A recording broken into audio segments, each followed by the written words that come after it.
Hi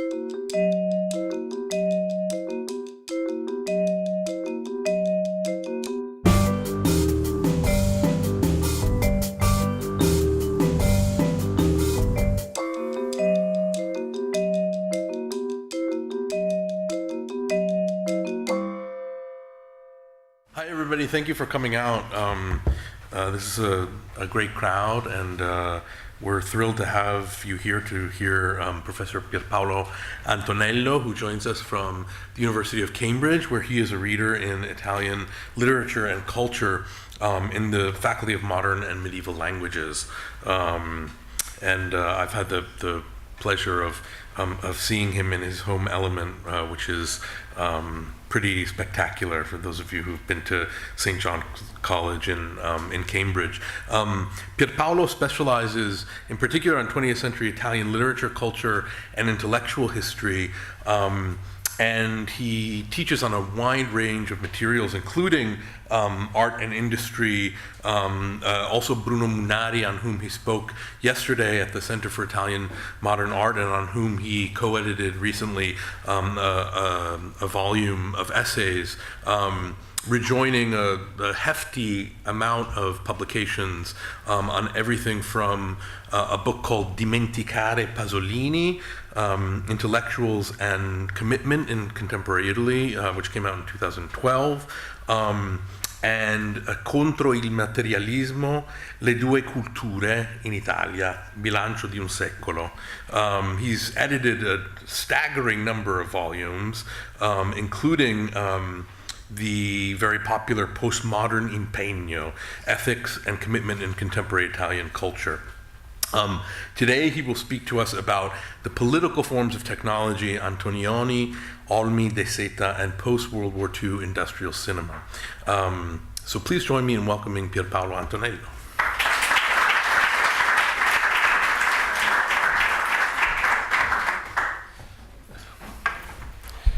Thank you, Ara.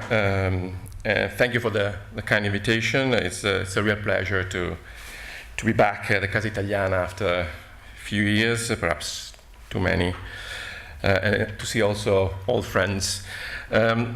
Last time I was here, I think I spoke about Italian science fiction of the 50s, and today I will keep my focus on that decade. By discussing examples of industrial and corporate cinema of the same period. Industrial cinema as a sort of a specific genre of Italian film production, seen from the point of view of the particular representation of technology, but also in terms of its formal and political implications. And the constitution and consolidation in recent years of specific film archives and online databases, such as the Archivio del Cinema Industriale della Comunicazione d'Impresa in Varese or the Archivio Nazionale del Cinema d'Impresa in Ivrea, has propelled a sort of a growing bibliography on the subject. Here you have a few titles. Also, the Italian publisher Feltrinelli has released a series of DVDs in which some of these films are collected, including Ermanno Olmi's shorts for Edison Volta and Bernardo Bertolucci's 3 hours documentary La Via del Petrolio. Also, there is a recent film by Davide Ferrario, La Zuppa del Demonio, came out 2017, which is entirely made with a selection of clips from industrial films, while in the DVD also includes as extras few shorts by Olmi, Michele Gardin, Giovanni Cecchinato. Let's say that in spite of the use of similar rhetorical code or stylistic conventions, like for instance the extensive use of the voiceover, the large number of outputs, we're talking about almost 30,000 titles, and their diversity does not allow us, of course, for a sort of a comprehensive account. So mine is going to be a very partial analysis, and I will limit myself to examining a few exemplary cases, particularly the ones which are more interesting from an authorial standpoint, like Michelangelo Antonioni, Sette, canne, vestito, 1948, Ermanno Olmi's Costruzioni, Meccaniche, Riva, 56, and Vittorio di Seta, Gela, 1959, Pozzi, mare, 1960. And the reason for these selections are chronological, so they are pretty much in the same decade, but also formal and ideological in a broad sense of the term. My analysis is twofold. I will resort to film analysis and criticism, but I'm also interested in the cultural construction of a set of discourses that sees technology as an incipient protagonist in the visual landscape of Italy during the process of swift economic and infrastructural modernization, starting from the late 40s up to the late 60s.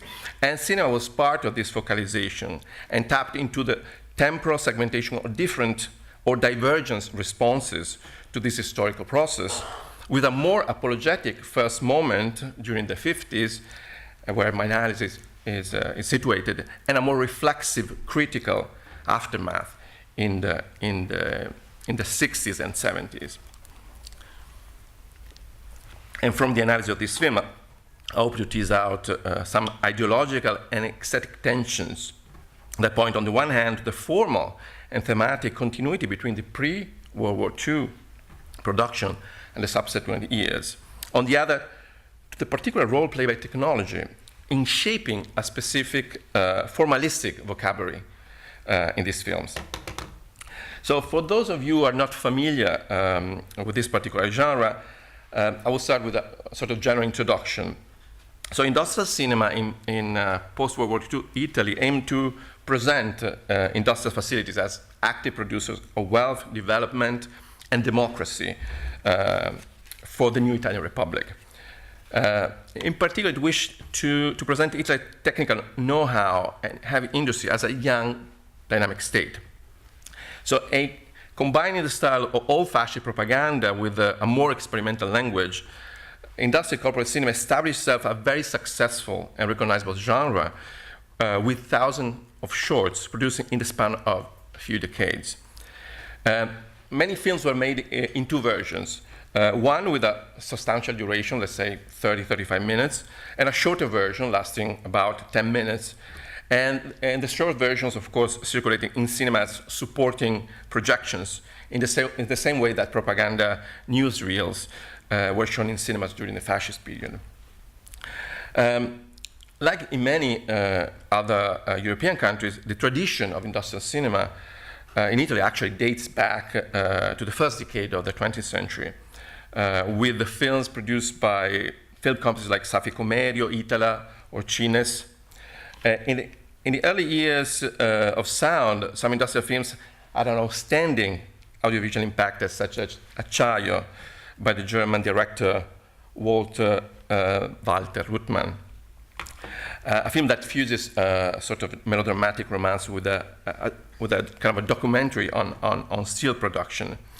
It was produced by Cines, which when was directed by the literary and art critic Emilio Cecchi, featuring outstanding collaborators like Pirandello, provided the script. The script is based on a short story by Pirandello, Gioca Pietro, and the music was composed by Gianfrancesco Malipiero.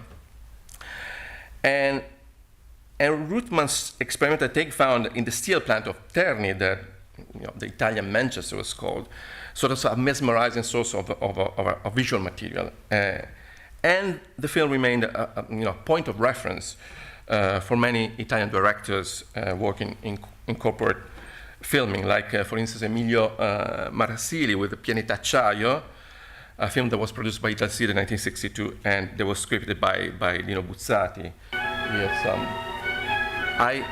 I saw that a clip of Acciaio was actually included in the selection that the neorealism showed. So probably you saw these images already.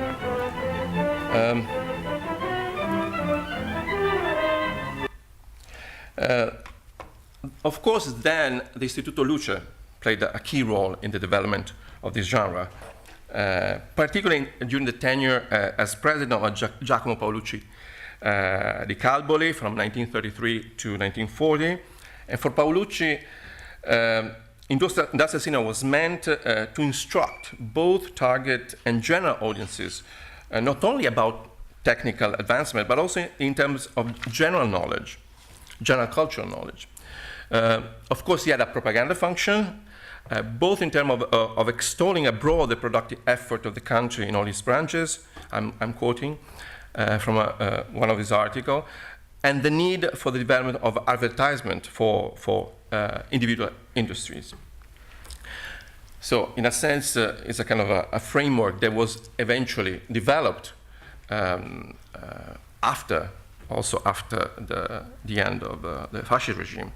And in fact, after the Second World War, in particular from the mid-50s onward, so the production of this type of documentaries intensified, of course, for socioeconomic reasons. Marshall Plan, so Italy began to enjoy a phase of strong economic growth, so rapid industrialization, and the economic boom, of course, 1958, 1963. And this put in circulation substantial economic resources, which Italian companies invested increasingly into cinema as a prime means of communication. Also exploiting, as I said, the legacy of the fascist regime, which funneled resources, expertise, and strategic know-how into this type of propaganda. So, and during the 50s, leading private corporations began to set up in-house departments for film production. Fiat 1952, Edison 53, Eni 58, others like Olivetti, Italsider, Innocenti commissioned films from specialized production companies. And these films were not so much designated to publicize company products for customers as to mount complex strategies to promote the corporate image in which commercial aspects were disguised behind an offer of a public service, also disseminating scientific and technological information. And particular attention was paid to the various phases of planning and production in terms of their historical and social significance, resulting in effective communication of the values of the company and its output. And in her book titled Schooling in Modernity, Paola Bonifazio argues that Italian industry used film as and I quote, as tools of social engineering rather than advertisement for their own products. And she expressly refused to apply a sort of Marxist Althusserian methodology that would characterize these sponsored films as product of ideological state or corporate apparatuses. Instead, she used a Foucauldian approach, interpreting the sponsor-viewer relationship in terms of pastoral power. The subject of pastoral power, she says, she writes, are not the legal subjects of sovereignty, but rather the living individuals whose health, wealth, and security has to be defended. So, in a sense, these films are kind of ideological hybrids. As I said, on the one hand, they are characterized as a degree of continuity with the politics and aesthetics of the fascist period, but also with a break with some aspect of its underlying ideology. So, the paternalism of companies like Fiat, Olivetti, or Alison Volta showed sort of clear continuity between fascist and post-war politics. During the fascist regime, for instance, healthcare organizations participated significantly in the creation and distribution of documentaries on hygiene and health education. And an echo of this preoccupation is visible, for instance, in this film made in 1950, Incontro con la Olivetti, which was scripted by Franco Fortini. Controlli periodici al gabinetto di schermografia, indispensabile strumento di diagnostica e di profilassi. Il gabinetto odontoiatrico che fornisce molte migliaia. Il reparto della aerosolterapia per chi ha bisogno di inalazioni. Ma il complesso dei servizi sanitari si collega anche con i consultori ostetrico e pediatrico dell'asilo nido. So, to give you just an idea of the kind of a rhetoric that is employed in these films. So, however, with specific reference to the representation of technology, these corporate films could also be interpreted as marking a sort of historical and ideological shift. So technology is seen as a product of human intelligence and imagination, and is constantly tied to the idea of progress and civilization. This is not only to be intended as an apologetic endorsement of neo-capitalist and corporate rhetoric and values, but also in relationship to what Jeffrey Ermanno argues in his book, Reactionary Modernism, by which he writes, in the counter-romantic counter-revolution against the Enlightenment, i.e. fascist Italy and Nazi Germany, they succeeded in incorporating technology into the symbolism of language, of culture, community, blood, will, self, form, productivity, and finally race, by taking it out of the realm of civilization, reason, intellect, internationalism, materialism, and finance. Of course, it's always difficult to make a unifying analysis of fascism outlook and praxis, since it comprises contradicting, incompatible ideologies and philosophies. But if the fascist revolution coincided with the first impulse and expansion of Italian capitalism, from a cultural standpoint, its ideological rhetoric will emphasize at the same time the embrace of local and traditional values with strong nationalistic connotations. The emphasis of the post-war corporate film can be more seamlessly located under the conceptual umbrella of civilization, so which hints at an implicit ideological shift in respect to the fascist period, in spite of formal and thematic similarities. Then, between the end of the 1950s and the mid-60s, a peculiar circuit was created. This is kind of a production background of this film. So there were festivals and awards devoted to documentaries and corporate industrial films. And the competitive element was actually key to the film's success. Winning an award or being noticed in cinema reviews had significant positive repercussions for the public image of the corporation, of the company. And this constant ensured that these corporate films had considerable artistic ambitions. And this gave a further impulse to a tendency that already characterized this type of documentary, the pursuit of authors and collaborators who possess a prestigious cultural and artistic profile. In fact, directors like Michelangelo Antonioni, Ermanno Olmi, Dino Risi, Bernardo Bertolucci, Vittorio De Seta, Giuseppe Ferrara, Gillo Pontecorvo, Paolo and Vittorio Taviani, but also writers like Moravia, Pasolini, Fortini, Parise, Buzzati, Leonardo Sciascia. They were all involved in the production of this film. As a matter of fact, some of them, like in the case of Olmi, found in corporate cinema a sort of training ground, as it were, to develop, where he started developing his expressive vocabulary. So I would then start with discussion one of Antonioni's earliest shorts, Sette canne, un vestito, which was produced in 1948 for Snia Viscosa, a company that was founded in 1917, which in the early 20s began to manufacture artificial textile fibers, and the first to mass-produce rayon. As you know, rayon is a type of fiber produced from plant cellulose. In 1936, Snia scientists discovered that high-quality cellulose could be obtained from a type of reed that was common in North Italian marshlands.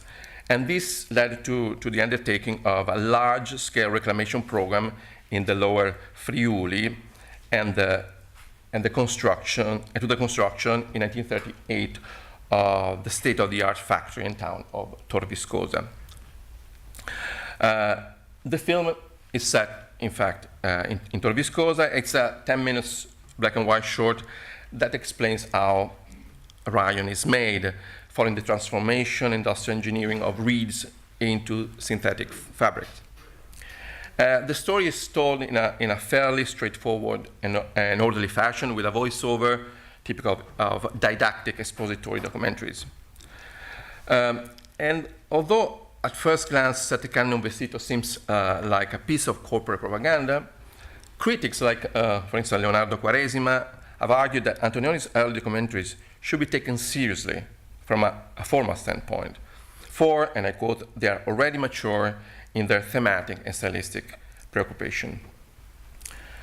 In spite of its realistic outlook, Sette, canne, vestito contains several sequences in which the traditional mode of explication of expository documentaries, Quaresima writes, veers towards an exuberant formalism, which is typical of Antonioni's later films.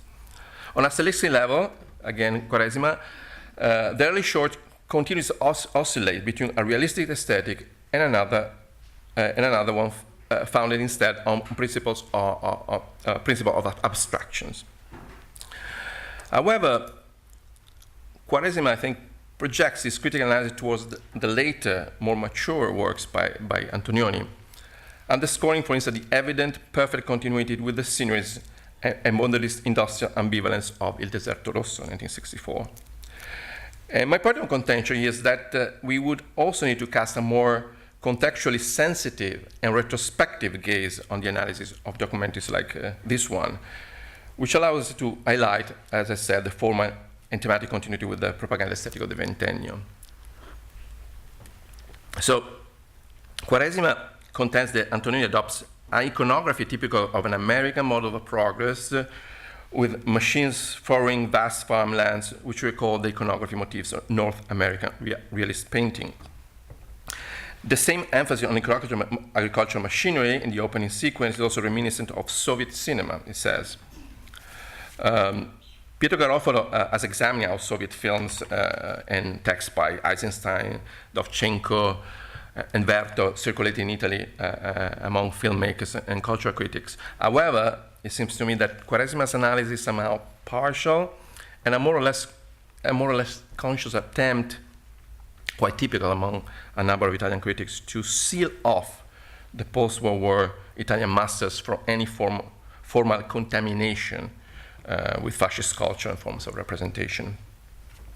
As a matter of fact, the gesture of this farmer or harvesting the reeds on a large scale with technologically advanced machinery immediately recalled the Istituto Luce cinereels about Mussolini's Battle of the Grain, which aimed to help Italy achieve self-sufficiency in grain production. And the Istituto Luce, in fact, was asked to redefine the agrarian landscape in documentaries by abandoning the tradition of languid romantic views, which is dominated outdoor films of the period, and offering an image of nature ready to be rationally exploited by the new Homo economicus. A type of writer that also features in many of the corporate film of the post-World II period, and that is also visible in Antonioni, Sette, canne, vestito.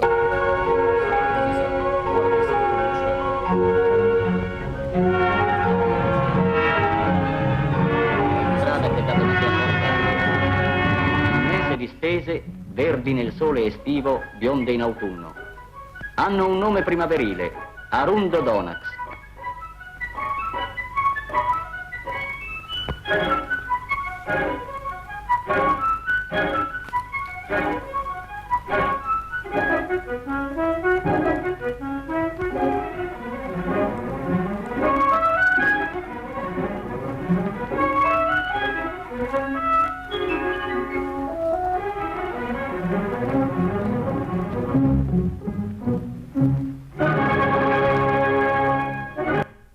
So, what I'm saying here that also in spite of Antonioni's intentions, the general public might not have perceived any discontinuity between this type of propaganda films, basically.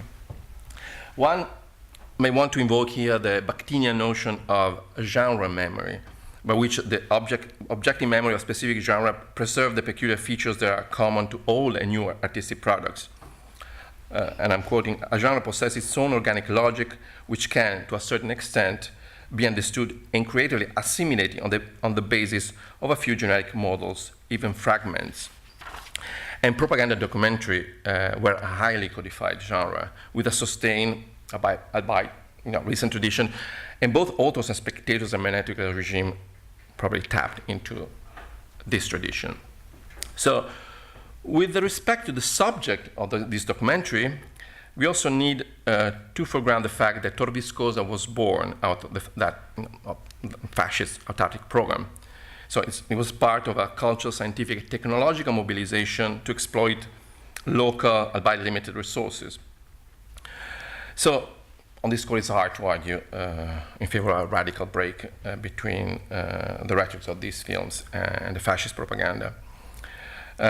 In many of these corporate films, there persists a global and unified vision of Italy and its economic and social problems. And all the actors are involved in a project of general transformation of the country. It's not yet the fragmented, atomized intentionality driven by corporate self-interest that became more typical in the 60s and later on, but sort of a collective project that in some instances clearly resonate with the regime's autarchic program. If you think of Enrico Matteo's strategy to make Italy energy self-sufficient, particularly with respect to the grip on oil extraction by the so-called Seven Sisters, the cartel which dominated the global petroleum industry from 1940 to the 70s. So, in a sense, there was this sense of a sort of collective national enterprise that was very similar to the fascist autarchic program. And Antonioni's rhetoric in this documentary is not alien to the contextual cultural production of those years and of the previous decade. And here I resort to the article by Jeffrey Schnapp, a chapter, Ryan Marinetti, where Schnapp reconstructs the wide public attention given to Ryan in the late 1930s, defined as a fashion mobilization built around the cult of national fabric. And the foundation of Torre Viscosa was an event much ballyhooed in the contemporary popular press and by artists like Filippo Tommaso Marinetti, who in 1948 was commissioned to write a series of poems on new autarchic fabric, including rayon, and he wrote this poema di Tor Viscosa, which was included in the collection Il Poema Non Umano dei Tecnicismi. And in fact, the voiceover of Antonioni's film adopts an explicit literary register, stating that this is the tale of Ryan. Do I have here? Yes, this is a tale of Ryan, a fable written in the magical formulas of industrial chemistry books. The narrative then echoes a prosopopeia that is clearly reminiscent of futuristic rhetoric, genius of scientists, machine powers, engineer skills, intelligent, tireless work of workers have transformed the muddy reeds of the swamp into a very elegant and colorful fabric. So there is a sort of resistance to adopt a neutral and purely didactic or descriptive voiceover in this film. The chemical industrial process is described as a miracolo, betraying maybe a lack of understanding of this industrial process, either on the part of the author or in terms of expected competence of the viewers. And also Antonioni's scripts retain a bit of the anxiety that is present in Marinetti's poem, by which, for instance, the reed, the natural element, is destroyed, sacrificed in order to produce the fabric of modernity. In their dark years, size them, the reeds, and chop them. The tormented journeying of the reed. And you see Marinetti's poem. Here they are in the oven, forced on the endless going of the funeral rubber belt conveyor, swallowing and grinding of the trencher, bloated metallic chewing. So, an important cog in the propaganda machine set for Ryan was also a series of public events, an exhibition like the National Textile Exhibition of Rome in 1937, which was attended by a large mass of spectators. And in Snap's words, these events ensure the widespread public diffusion of Poeta non Umano's storyline, its technical vocabulary, and its materialistic fantasies. The spectacle that they put on were a vision of a primitive peasant world associated with the nation's origins to vision of an advanced industrial world associated with a nation's future, in which the fabrics were celebrated for their unnatural resistance, their mutability, their ability to simulate traditional textile products. And clearly, Antonioni's film taps on a similar set of dichotomies that are articulated in pure visual terms. One may consider the opening camera pan that starts from the fields of the countryside and moves over the SNIA industrial complex.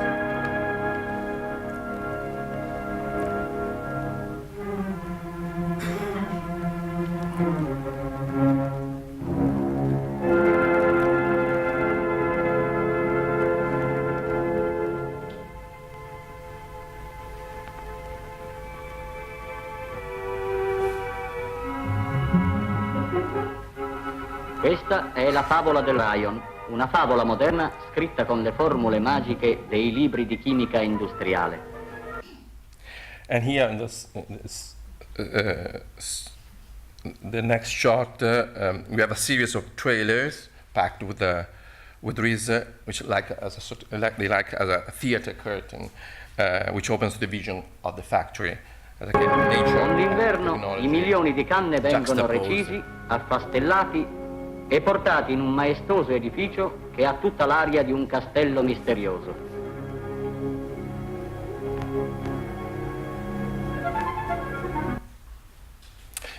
So, in spite of the fact that Antonioni himself, in various interviews, did not express any straightforward negative or apocalyptic vision of these historical, economic, and material processes, film critics actually have read Sette, canne, un vestito sort of in a negative light, because it seems to extol the dehumanizing effect of technology and industrialization. For instance, Quaresima again, it says this film accentuates the marginality of the individual human subjects. Also, Karl Schönauer writes, the factory steams consume the figures of workers, and as in Il Deserto Rosso, this industrial fog erases the human form, smothering out our ability to see the working of a human agency. However, one may object that this marginality of the human subject, or the veering towards abstraction or emptiness that we find in Antonioni's short, were not dissimilar, actually, from many uncredited Istituto Luce propaganda newsreels, which may show similar scenes without any strong authorial and artistic intentionality. And I'll show you two clips. Uno dei nuovissimi competitori è niente meno il vetro, che mediante uno speciale trattamento che sa di alchimia, combinato con sabbia, soda, cenere ed altri ingredienti e poi immerso nella fornace, esce tramutato in un filato simile alla lana.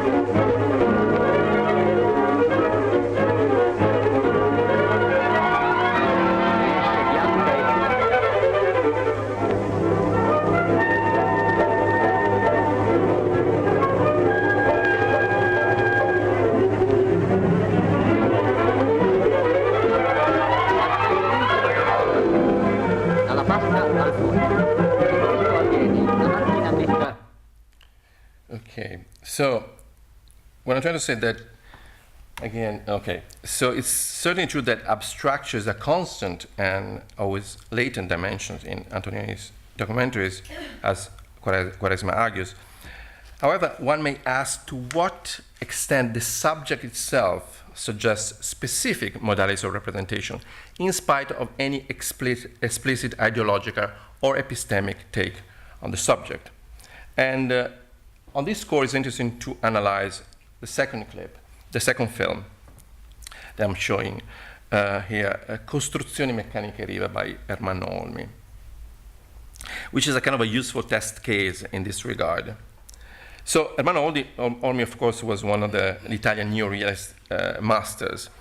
And this film was produced by Edison Volta in 1956, and it's about the construction of a massive Pelton turbine commissioned to Officine Riva of Milan and to be used in a hydroelectric plant of Cimego in Trentino.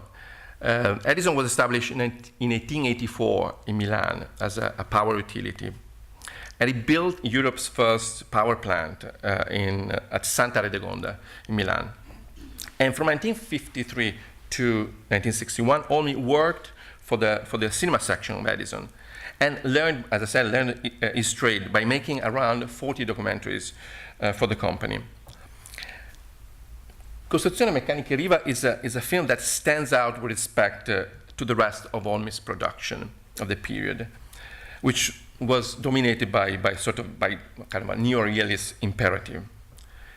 And quite tellingly, it was not included in the collection Gli Anni Edison, published by Feltrinelli, which cherry-picked the production that is more coherent with his expressive trajectory, dominated by everyday, simple characters, but by a dialogical, by balanced tension between nature and the human, and by minimal marginal stories.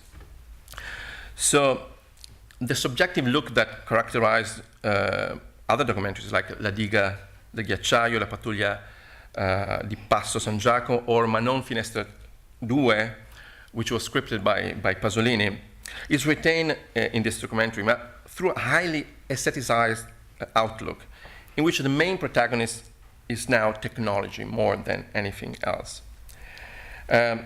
So what is remarkable in this film by Olmi is his decision to opt for an overt aestheticization of these technical objects. So as I said, the need to represent technology induced many directors to adopt a more formalistic visual vocabulary. The use of close-up, okay, this is Edison Riva. So the use of close-ups, visual saturation, and chromatic abstractions, not too dissimilar from the ones employed 10 years later by Antonioni in Il Deserto Rosso, make this short a very interesting visual experiment. Actually, in reference to Antonioni's film, various critics have discussed the connection with art practices from the period, such as art informel, tachism, action painting. Angela Dalle Vacche, for instance, writes that while all these elements function as practical objects, with their outlines and bulky shapes, they transfigure themselves into elegant design. It is as if heavy, mundane technology had become subordinate to a light aesthetic exercise. As I said, 10 years before Il Deserto Rosso, so Dalle Vacche was referring to Antonioni, Olmi was responding to a similar set of formal ideas. And this short might have tapped into the general discourse of the aesthetic of machines that was explicitly put forward in the concept of Italian, and in particular Milanese, culture by corporate magazines. So this is the quote by Dalle Vacche. For instance, Civiltà delle macchine by Film Meccaniche, Il gatto selvatico by Eni, Pirelli. Civiltà delle macchine in particular was edited in the 50s by Leonardo Sinisgalli, a poet and an engineer by formation, who was among the first intellectuals to propose an open and thorough discussion of the implication of technology within the cultural, social, moral, and aesthetic life of modern Italy. Among Sinisgalli's many epistemological, cultural, and critical objectives, there was the idea to document, and I'm quoting, a graphic, plastic, and visceral relationship between the disinterested creation of the artists and the useful inventions of the engineers, to create a link between us and technology under the common genetic and etymological understanding of art as techne. So machines are viewed by Sinisgalli as an expression of mathematical physical synthesis and functionality, but it will also be contemplated in their anti-utilitarian dimension, not as instruments of production or transformation, but as a plastic form of human creativity. And of course, Munari was a point of reference for Sinisgalli. It's interesting because the idea took shape in 1955 with an art exhibition at the Galleria Nazionale d'Arte Moderna in Rome, titled Le arti plastiche e la civiltà meccanica, that he co-organized with Prampolini, Enrico Prampolini. So approximately 50 paintings and sculptures by high-profile contemporary abstract artists, such as Pietro Consagra, Antonio Corpora, Piero Dorazio, Munari himself, Emilio Vedova, were displayed alongside 12 mechanical pieces produced by Italian industries of the period. The connection between Sinisgalli and Olmi is not well documented, but we may assume a familiarity with this discussion, particularly in Milan, considering on one hand that Olmi's constant interest in visual art and his friendship with many Italian artists of the period, but also on the other, the likely, as I said, familiarity with corporate magazines and journals that people like him working within the propaganda offices of those firms probably had. And it's not by chance that this is another example, Sinisgalli and Costruzioni Meccaniche. It's not by chance that the film starts with a camera pan and a zooming in on two large canvases, probably held in the Edison Volta headquarters. I haven't been able to identify, to determine the identity of this painter. I don't know if you have any. It seems kind of a 20th century mannerist, some sort.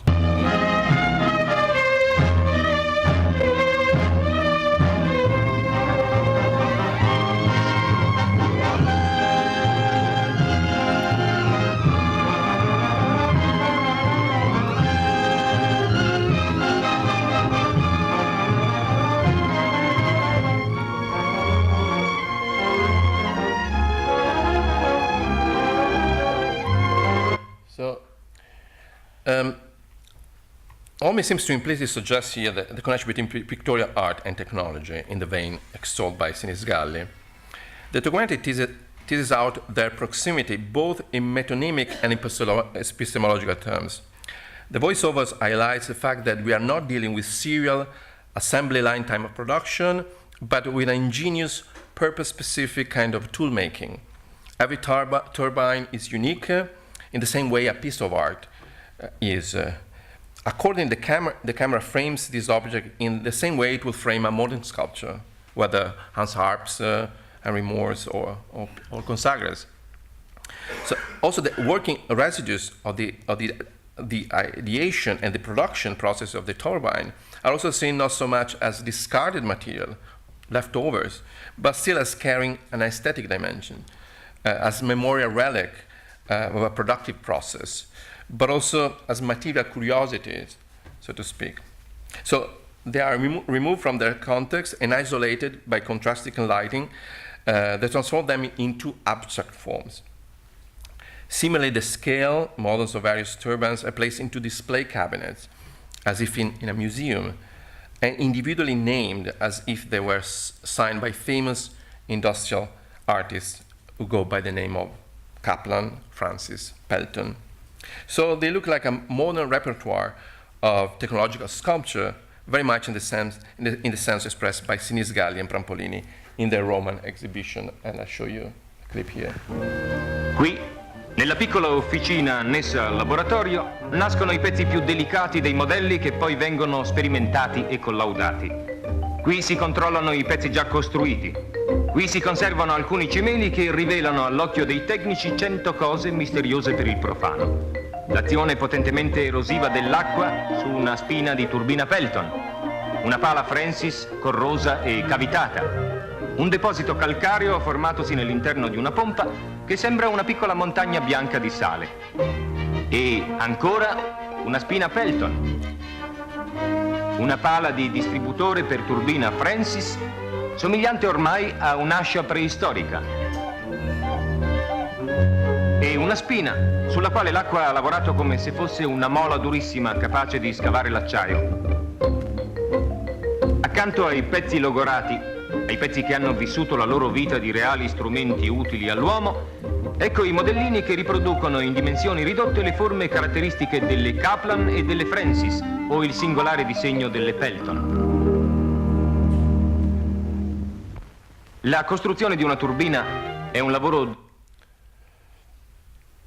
So, what is also interesting is the scale of these mechanical contraptions. Olmi's film, in fact, teases out an interesting dialectic between the precision which is required at the micro level with the macro construction of a gigantic object. The gigantic merges with the minuscule, it says. Everything is at the same time exact and gigantic, even in its smallest detail. And this introduces another aspect that is common to many of these corporate films. From a visual standpoint, modernity is, among many other things, an experience of different scales, of different magnitudes of objects, architectural and technical objects alike, which started to be introduced to the conceptual and practical experience of many Italians at that time. This is an example. So a newly technologically dense landscape populates the image of a new Italy, which in all its material evidence seems destined to emancipate the country from its backwardness. So there is a sort of new futuristic experience of scale, which provides the sense of an enterprise that is outside the reach of individual ability, of the rationality and the scope of traditional craftsmanship, with a projectuality and an investment of intellectual material energy that is somehow miraculous. And many of these corporate films indulge in large-scale architectural and technical objects like oil rigs, industrial towers, pylons, dams, skyscrapers. And skyscraper particularly provided a sort of an element of fascination for many Italians. We were not accustomed, like New Yorkers, to that kind of vertical dimensionality. And high-rise buildings were seen as a symbol of material progress and corporate achievement. Questo è il centro direzionale di una grande città moderna. Grattacieli, strutture geometriche, acciaio, vetri. Centinaia di uffici dove si formulano e si attuano i piani operativi imprenditoriali, dove si originano idee e decisioni destinate ad alimentare il tessuto economico, finanziario e industriale di un paese evoluto. So, and a famous example, again, is from Antonioni, La Notte, which begins with the camera slowly descending the glass side of Gio Ponti's Pirellone, as if an external elevator. As you probably know, it was constructed in 1958, and it was the tallest building in Italy at that time, and actually remained the tallest for the next 37 years. And it became a symbol not only of Milan, but also the economic recovery of Italy.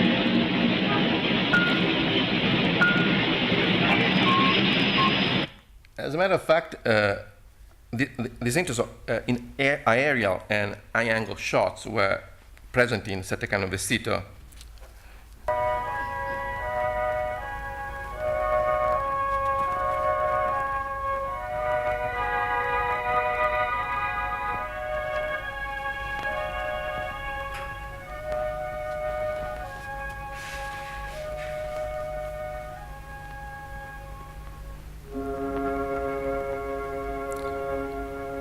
So the high-angle shot from the top of the building emphasizes the different scales of technological instruments attached to the industrial past, the tractor, the carts, and the size of modern industry, which is, again, dominated by high-rise buildings, but sort of technologically crafted steeples, like a castle. And this perspective is also explored by another important Italian filmmaker of those decades, Vittorio de Seta, in his film Gela 1959, Pozzi e mare, which was co-authored, co-directed with Franco Dodi and produced by Eni, the newly born multinational oil and company directed by Mattei, as I said.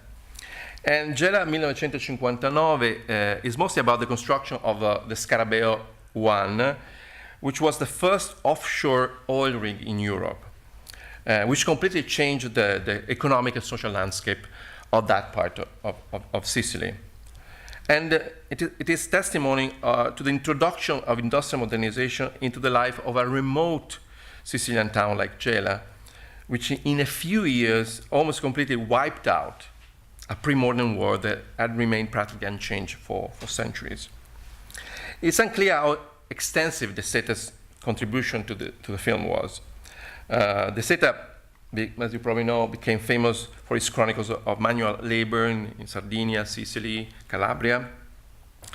And its documentaries are patiently observed and structured renderings of pre-industrial life in the manner of Robert Flaherty.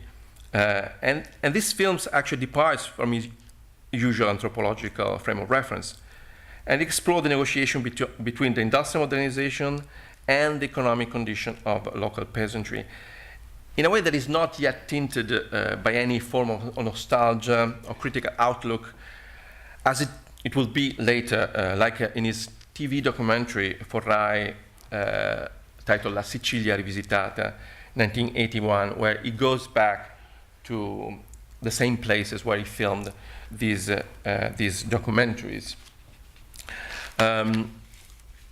Also, from a formal standpoint, this film seems quite distant from its typical aesthetics. The Seta always opted for quite vivid colors and for diegetic sounds and music, avoiding any voiceover, also without any soundtrack. Nonetheless, Paolino Nappi, in his recent book on the Seta, sees, for instance, in the stilema dello sguardo verso l'alto degli uomini, a clear trace of... hold on. Okay, I don't have the... Okay, so probably later, sorry. A clear trace of the Seta visual aesthetic in this film. And there are various shots in which workers are gazing upwards. I thought there was... No.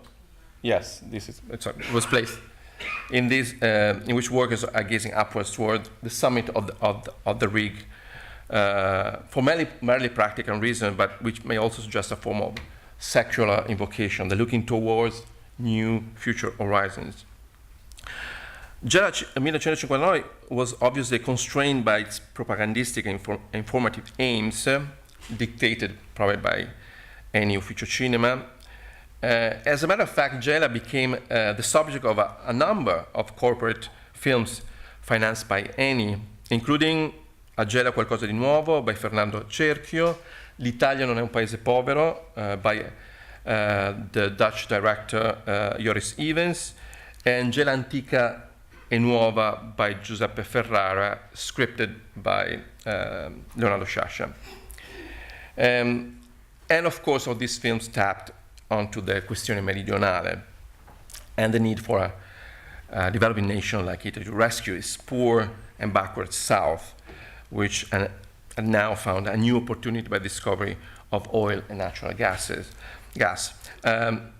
Both from visual and thematic standpoint, this film are testimony to the way industrialization was predictably a top-down form of socio-economic engineering, the way in which a Protestant enlightened industrialized North came to the rescue of a fossilized, extremely poor South as a form of cultural, economic, and political sort of colonialism. As Bonifacio argues, sponsor films, while appearing to promote a renaissance of the South, enforced a Northern conception of the world by educating Southern people on the imperative of work, productivity, and efficiency. And it's interesting to see how in their narratives, these films tend to exploit and establish topos in relation to the representation of the South, its perennial immobility, its historical stasis, which is now interrupted by the sound of the drilling machines and of helicopters. So in the corporate film set in the South, modernization industrialization is often presented not only in the face of economic and social backwardness, but in opposition to a specific cultural local identity that has classical, literary, and philosophical antecedents, with a sort of atemporal hypostatization that taps into a humanistic and literary framework. In the Seta and Dodi's film, there is a reference to Pirandello, to Verga. In Ferrara's film, Gela Antica e Nuova, scripted by Sciascia, it opens with a poem by Salvatore Quasimodo, which is defined as the soul of this land, and which refers to the ancient Greek past of Sicily and its archaeological richness vis-à-vis the new treasures now found underground, oil and gas, which will allow for the economic development of the region. So, as I said, from a visual standpoint, the most interesting aspect in this film is the extensive use of aerial shot.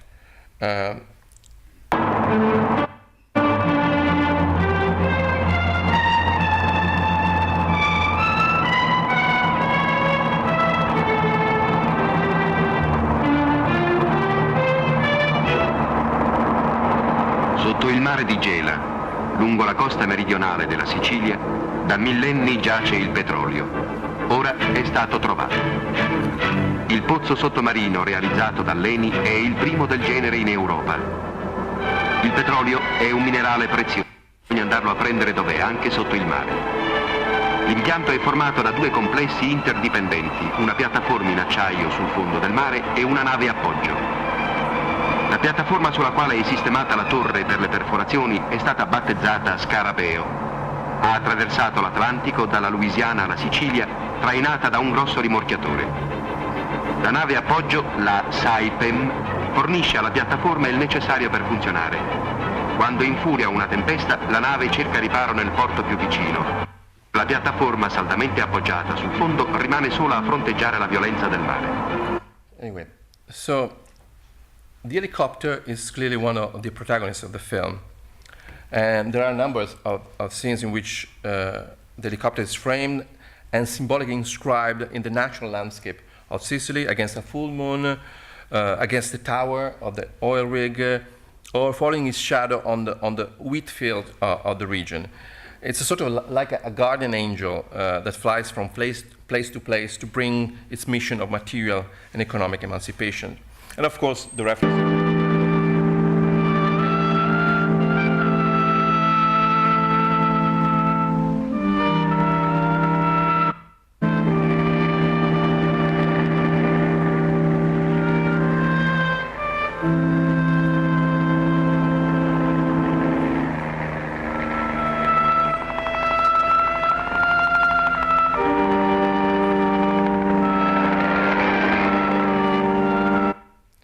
Of course, as you probably, the reference to Fellini and La Dolce Vita, which was released in the same year, seems obvious. The helicopter was, in fact, one of the symbol of industrialized modernity of the period.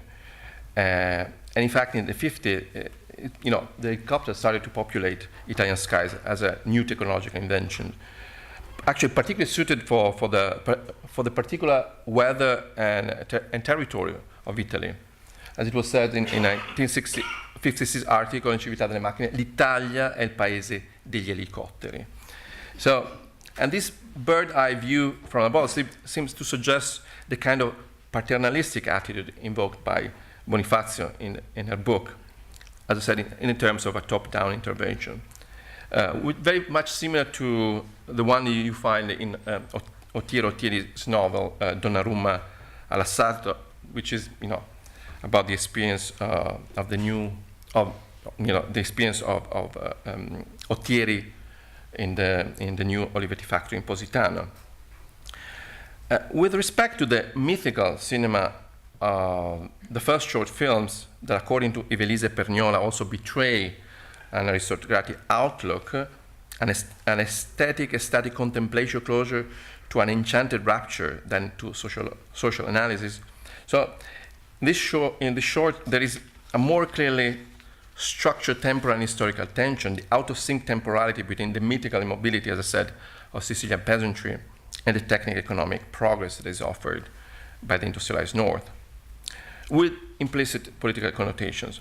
So on the one hand, at the formal level, these helicopters hovering over the agricultural landscape of Sicily could be read as a dehumanizing form of social engineering, visualizing a cultural and historical discrepancy, a type of material progress that is in fact alien to the cultural and historical texture or grammar of this part of Italy, by which technological industrial innovation were simply juxtaposed to an archaic past and not fully integrated in a broad cultural and social sense. It could be seen, as I said, as a type of internal colonial reorganization of the South. And in fact, I was curious to read Ruth Ben-Ghiat, a book on Italian fascist empire, where she talks about the oral signature of many documentaries by Luce of the colonial period, in which there is the staggering role given to airplane motor noises in many films. So, which in a way is replicated in this film, and this kind of a juxtaposition is even more significant if you think of the distinctive soundscape of the Seta's early documentaries, which were dominated by human voices, labor chants, folk songs, rather than by any mechanical device. On the other hand, at a discursive and ideological level, this juxtaposition of the startling economic condition of this peasant vis-a-vis the works in the new oil industry aimed to persuade the viewers to see this material progress as a much-needed opportunity for social and economic emancipation. So the local peasants, he said, make 1,000 lire per day for 120 days per year, working up to 15-60 hours per day, while any workers make 50,000 a month. So, in this sense, inevitably, the rhetoric of the voiceovers is overtly propagandistic, also reflecting the widespread sense of optimism in the 50s on the material and cultural emancipation brought about by material progress.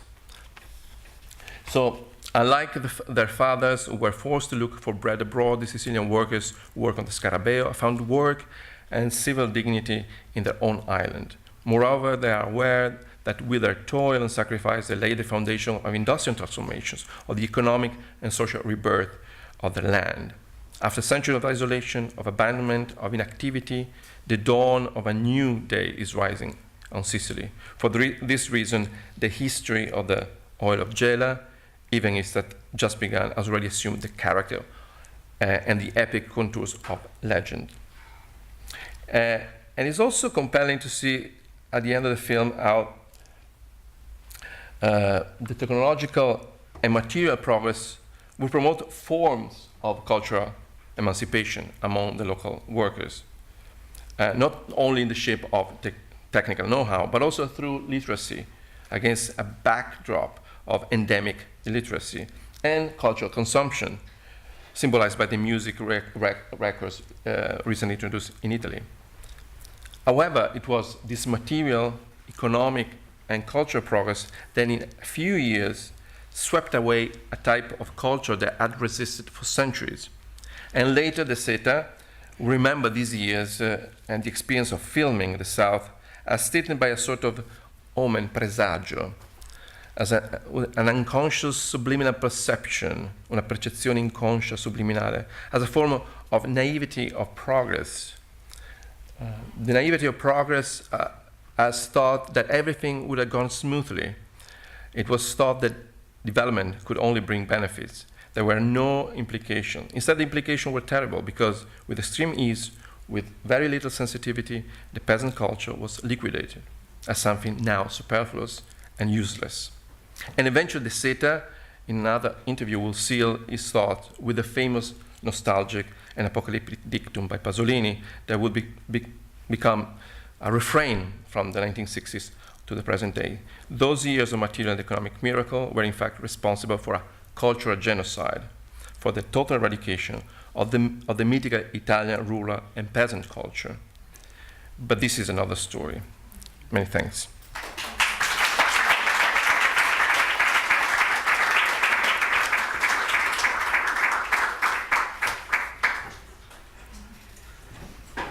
I believe we have a microphone for, I think this is being recorded for those of you who have questions. So questions from the audience, just raise your hand. Yeah. Do you see any roots in this industrial film in the Italian futurism of the earlier part of the century? So I think the reference to Ruttmann is somehow, as I said, Marinetti, in the case of Poema non umano dei tecnicismi, was a clear influence in the construction of the contextual, let's say,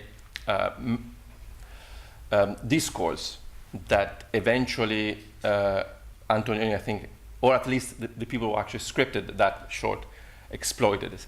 But there is, of course, a clear continuity. Also, Sinisgalli, in Civiltà delle Macchine, was one of the few intellectuals actually were ready to reprint and propose futurist poems and paintings in a particular moment of Italian history where there was the desire to have a clear break with the fascist rhetoric and also with the art produced in that period. Clearly, there is a continuity. But as I said, somehow these directors, these intellectuals, didn't have, let's say, a sort of discursive,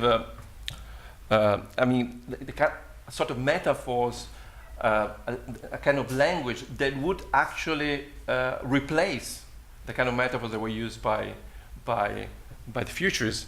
With technology, it's always the case. Technology somehow has a sort of inertia. Or rather, our imagination has a sort of inertia in respect the way in which we conceptualize and understand technology. So somehow we always use old metaphors to explain new technology. So clearly, there is this line. Yes. Yes, that was a wonderful talk. Thank you. I just want to throw out some things and then ask maybe two questions. During the Renaissance, we know that Italy was the major center of industry and finance capital. Unfortunately, it fell behind along with the northern European countries, along with Spain and Portugal. And analogous to that, in the Americas, in the United States, prior to the Civil War, it wasn't until the Civil War that we changed our policies and began to industrialize. And we had many, many years of good industry and productivity. Do you think that these filmmakers were coming from a motivation, certainly after World War II, to, and I think you may have alluded to it, to try to motivate and try to regain some of the lost heritage and power? And my question now is, do you think Italy is back to being a colony of the Eurozone, along with Portugal and Spain, because they've given up their, currency and Okay. at the mercy of, I'm not sure if I would be able to answer to your questions. But it's interesting if you propose a sort of historical trajectory, or quite a broad one. What is happening in Italy now, and these DVDs filmed by Ferrari, it's a testimony to that, is coming to terms with a process of deindustrialization. So in recent years, there is a sort of quite substantial artistic output in terms of novels, in terms of documentaries, in terms of films, which try to discuss and understand what is left of this, let's say, of this period of Italian history, or the kind of rapid industrialization and progress that somehow was meant to bring Italy, let's say, in line with the rest of Europe, or let's say with Northern Europe. So the idea of making Italy a sort of, and in fact, Italy became the seventh economy of the world at some point, even the sixth. So it was the GDP was larger than Canada, almost, equal, at some point equal Great Britain. So what is happening now is somehow the attempt to discuss, to understand why this promise failed, what is left of this decade of industrialization and progress, and why Italy, in a way, went through this process of sort of the abandonment of a projectuality that would have somehow placed Italy within the most industrialized and organized, technically organized countries. So somehow there is a sort of historical shift that is happening. Somehow we come to term. On the one hand, you have the rhetoric, the Pasolinian rhetoric, that this was the promise of progress was completely failed, and it was actually a disaster because somehow it destroyed so the granularity, the specificity of Italian local cultures. On the one hand, there is a sort of a nostalgia for this promise. Somehow, younger generations are mourning the fact that they couldn't experience the kind of drive, the kind of promise, the kind of optimism, the kind of energy that their fathers experienced in those decades. So there is a sort of imbalance there that somehow some directors try to I mean, there is a very beautiful documentary by Vicari, Il mio paese, which is probably the most interesting documentary on this process of deindustrialization. It's interesting because Vicari, what he does is uses one of these industrial films, a documentary by Evans, a Dutch director, L'Italia non è un paese povero, to see in a sort of as a sort of hypertext, where he tried to see what was done then and what is left now, particularly in the south, from Gela.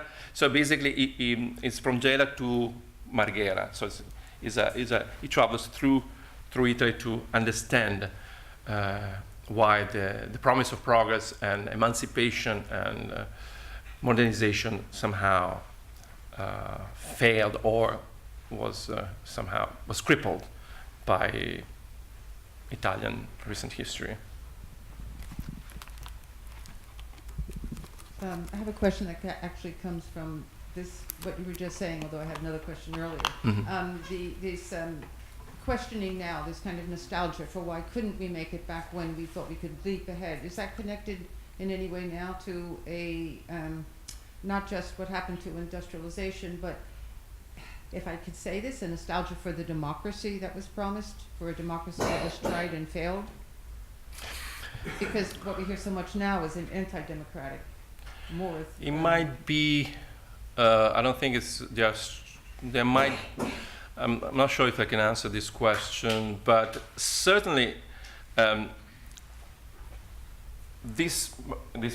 material progress of industrialization coincided with the opening up of Italian democracy, with the experience of democracy itself. So the two things coincided. Somehow you might argue that a lack of accountability of the power of Italian parties, of Italian politicians, corruptions somehow is always linked to this process, this failure of Italy as a mature, industrialized, modern country. Yes, there might be a connection. Yeah. Yeah.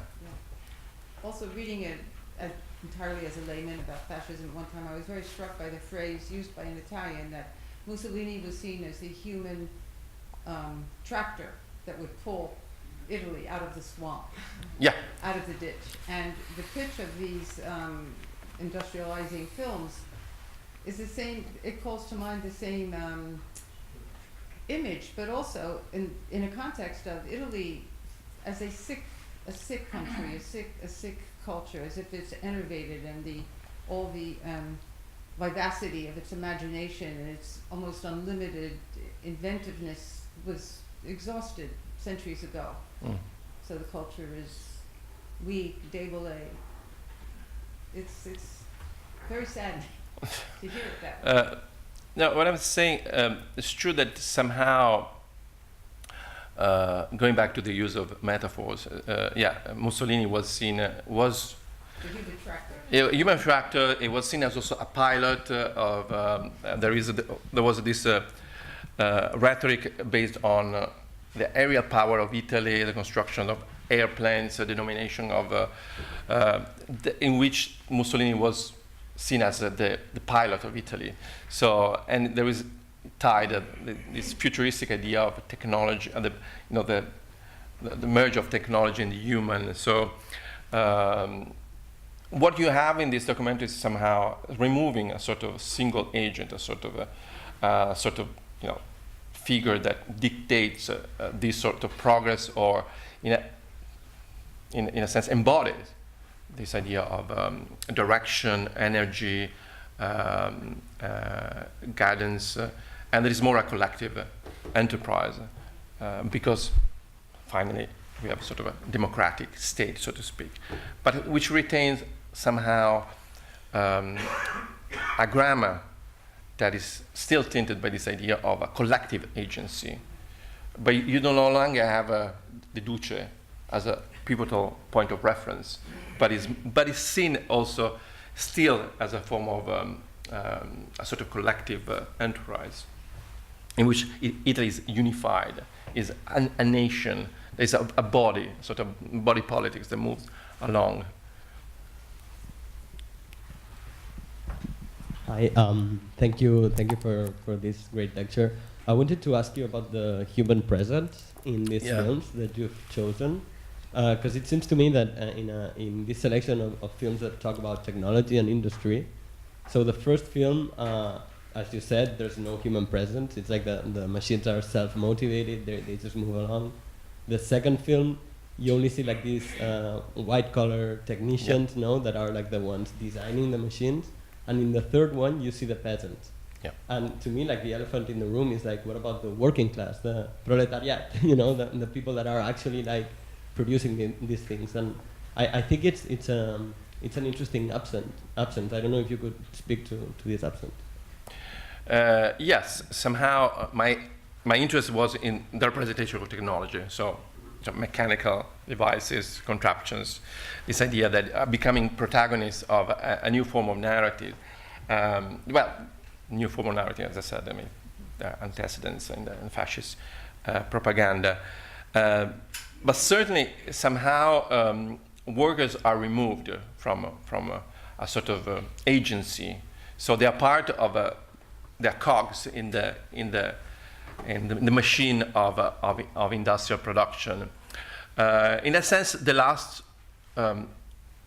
film, the one by the Seta, is the only one in which there are, basically the director interviews the peasants. So they have a voice, they have a physical presence. And it's interesting to see in these films the accents, the Italian, the difference between Italian accent. All the engineers come from the north.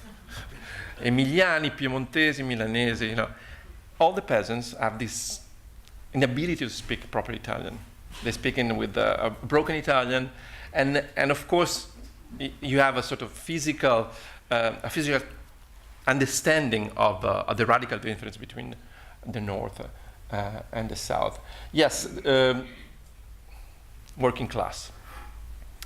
Working class is somehow. I mean, in the films that I saw so far. I mean, I have a very small sample. they're not protagonists of the narratives. So it's interesting to watch. More interested to watch Bertolucci's film. I mean, it's a 3-hour documentary, so the analysis of the film it will require, a couple of lectures. Bertolucci was way more attentive, but we are late 60s, so the political climate in Italy at that time changed completely, and in that film, technology is almost absent. And what is interesting in the daily life of these workers. In their struggles, so he collects personal narratives of these people that actually spend months in Iran or on a ship so there is way more attentive to this type of discourse. Yes, the microphone. The gentleman, sorry. Thank you. The masters of the Italian cinema that you describe refined their skills in the beginning of their careers doing these industrial films. At the same time, the intellectual, or many of the intellectuals and writers active in Italy were philosophically, politically in another ideological sphere. They were in the left. To what extent were these film directors criticized because they chose to focus on these themes and also have obviously the help, the funding that came from industries? What I would say that I don't think there was much difference between the directors and the writers. So as I said at the beginning, a lot of important Italian writers were involved in these productions. So they were writing the scripts for these films. As I said, Moravia, Buzzati, Pasolini. So major Italian, Ottieri worked for Olivetti. So Fortini, kind of Marxist intellectual and poet, somehow started, his career, his first work was, with Olivetti. So Volponi. So there is a sort of somehow there is a number of intellectuals that found in early industry, their working place. The place where they actually developed their political ideas because they were inside the productive machine, and but it's interesting because in the 50s. There was a sort of general sense that this was a good thing. The progress was necessary, that was required. There was a need to reconstruct the country. So you don't hear any sort of criticism up to the early 60s, when eventually they became... No, I was going to say that Antonioni thematizes it in La Notte. Yep. Mastroianni's character is, essentially embarrassed that he's about to take yet another corporate commission, rather than writing stuff that he actually wants to write. So that's a semi-autobiographical in some ways. Yeah. But the fascist connection was not criticized, was it? There was not, fascism was not even mentioned. It was erased. But somehow it's interesting that all these productions, this film disappeared. So nobody made reference to this period of their production. So they're a form of let's say, self-censorship, so to speak. Amnesia. Amnesia, yes. A form of collective amnesia that somehow now we are trying to recover. Thank you.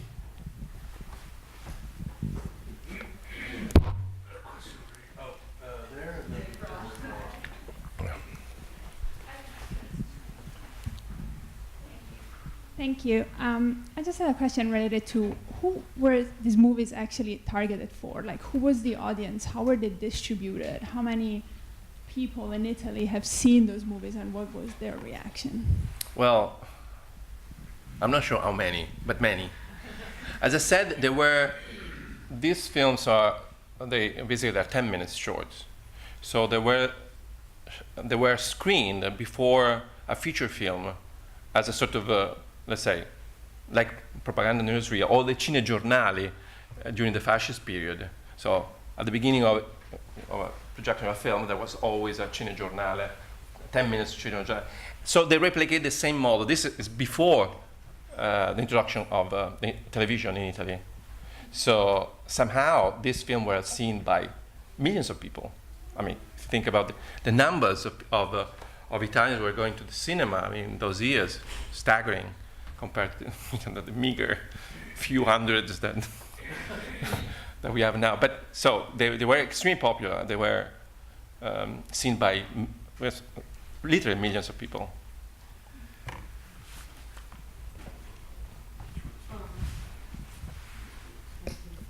Thank you. Very interesting work. I've seen some of these films, the Seta I've seen very long time ago, so what I say might not apply to this. But I was not sure to what extent you see in those films, to what extent do they really polarize the local or the rural and the industrial or the universal and the technological, you know.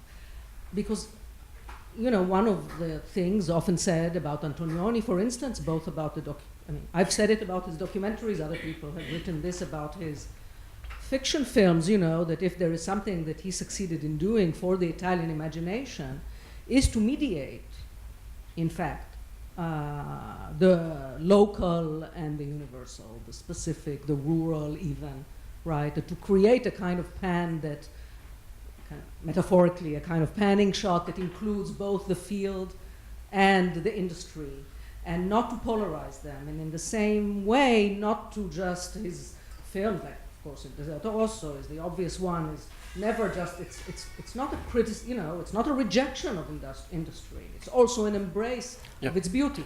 So it's not simply that there is an ambivalence, but that the cinema's role, and in Antonioni it's the most explicit, in Olmi I think it's present, the Seta I don't remember enough, but from what you said it suggests, I mean, the cinema does not actually, these films I don't think so much polarize, right?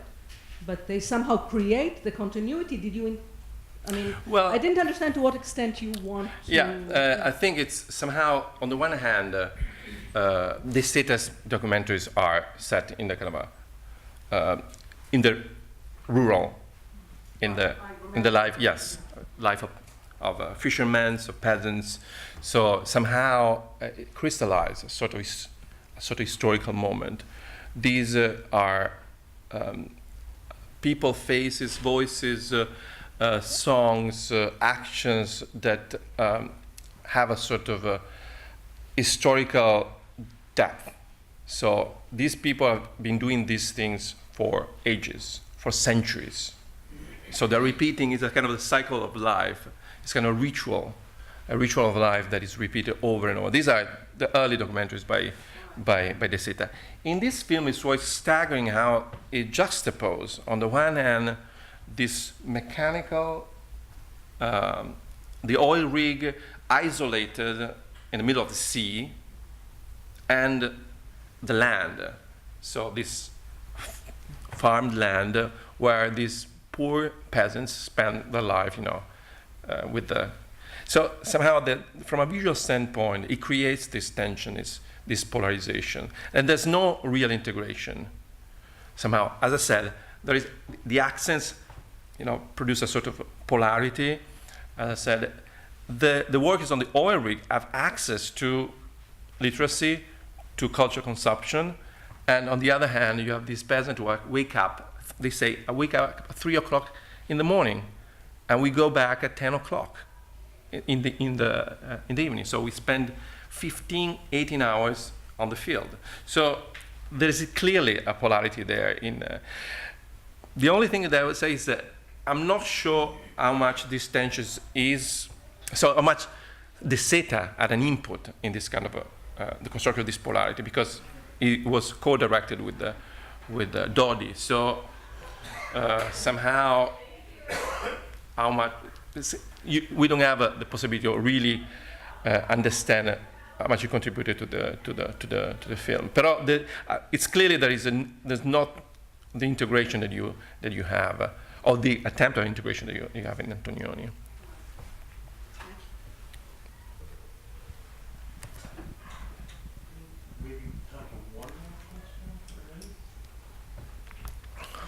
Okay.